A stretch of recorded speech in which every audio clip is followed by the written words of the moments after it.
Assalamu alaikum students, Bismillahirrahmanirrahim. How are you all? Our today's topic is the short story The Mother and the Ford Story ہے. علی مزروعی نے جو ہے نا اس کو لکھا ہے، اور یہ سٹوری جو ہے یہ ایک فکر انگیز کہانی ہے، اور یہ کہانی ہمیں ایک ماں ماوانا صفیہ اور اس کا بیٹا ہے ابو بکر اس کے بارے میں جو ہے نا بتاتی ہے. ماوانا صفیہ کی شادی جو تھی نا بوامہ مسعود کے ساتھ ہوئی تھی. مسعود جو ہے نا ایک امیر آدمی ہے، اور اس کے جو ہے نا ناریل کے باغات ہوتے ہیں، اور 20 لوگ جو ہے نا وہ اس کے غلام ہوتے ہیں.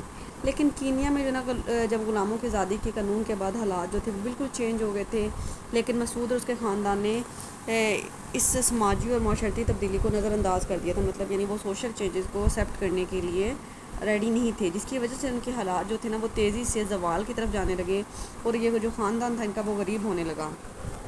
ایک دفعہ جو مسعود کا غلام عمر اسے ملنے کے لیے آیا، اور باغات میں جو تھا نا اس نے کہا کہ وہ اس کے ساتھ پارٹنرشپ کر لیتا ہے، تو جو کہ مسعود نے اس لیے قبول نہیں کی کہ لوگ کیا سوچیں گے کہ غلام کے ساتھ جو ہے پارٹنرشپ کر رہا ہے.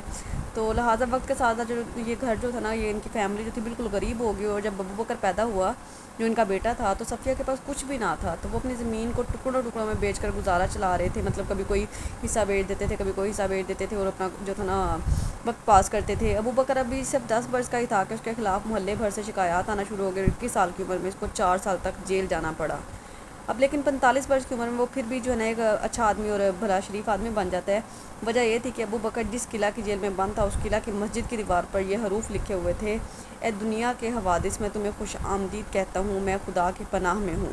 یعنی جہاں وہاں پہ جب چلے جاتا ہے نا کوئی بندہ جیل میں ہوتا ہے، تو پھر وہ بہت سے ایسے لوگ میں نے دیکھے ہیں کہ جو انسان بن کے وہاں سے باہر نکلتے ہیں. مطلب ان کو جو ہے نا اپنی غلطیوں کا احساس ہو چکا ہوتا ہے، وہ اپنی آنے والی زندگی میں جو ہے نا ایک اچھے انسان بن جاتے ہیں. اس تحریر نے جو تھا نا ابو بکر کی زندگی بدل دی، اور وہ ایک بالکل جو تھا نا مختلف انسان بن گیا. اور لیکن پھر جو ہے نا اس کی ٹی وی کی بیماری کی ٹیوبرکلوسس کی وجہ سے جو ہے نا ڈیتھ ہو جاتی ہے.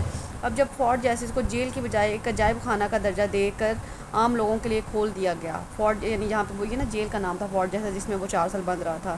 تو ابو بکر کی ماں ماوانا صفیہ اس مسجد کی دیوار کو دیکھنے کے لیے آئی، جس نے اس کے بیٹے کی زندگی کو بدل کے رکھ دیا تھا. لیکن قلعہ جو تھا نا، قلعہ کے بالکل قریب جو تھی نا وہ پہنچ کے جو تھی نا وہاں پہ گری اور مر گئی. مجھے اور کہا کہ میرے مسجد تک لے چلو. اس کے آخری الفاظ یہ تھے. کوئی بھی اس کی بات کو سمجھ نہ سکا کہ ایک 90 سالہ بوڑھی عورت جو ہے نا مسجد کیوں جانا چاہتے ہیں، کیونکہ وہ مسجد جا کے وہ ان الفاظ کو پڑھنا چاہتی تھی جن کی وجہ سے اس کا جو بد بیٹا تھا نا وہ نیک انسان بن کے جو تھا ایک اچھا انسان بن کے جو تھا وہ باہر نکلا تھا، اور اس نے جو تھی نا اپنی زندگی میں اچھائی کی طرف جانا شروع کر دیا تھا. یہ تھی ہماری اس کی اردو سٹوری. آئی ہوپ کہ آپ کو سمجھ آ گئی ہے. نیکسٹ انشاءاللہ اس کی انگلش سمری کرتے ہیں. Take care. اللہ حافظ.